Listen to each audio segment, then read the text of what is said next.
అభిషేకాలతో స్వామిని ఆరాధించేము పూలు పళ్ళు తెచ్చి స్వామికి పండుగ పెట్టేము అభిషేకాలతో స్వామిని ఆరాధించేము పూలు పళ్ళు తెచ్చి స్వామికి పండుగ పెట్టేము 108 మెట్లకు పేట తుల్లియాడి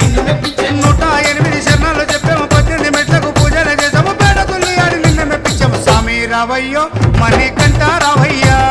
స్వామి రావయ్యో మణికంఠ రావయ్యా కందల రాజ పంచగిరీశ స్వామి రావయ్యో మణికంఠ రావయ్యా కందల రాజ పంచగిరీశ స్వామి రావయ్యో మణికంఠ రావయ్యా పంబావాస మాబడి పూజకు స్వామి రావయ్యా మణికంఠ రావయ్యా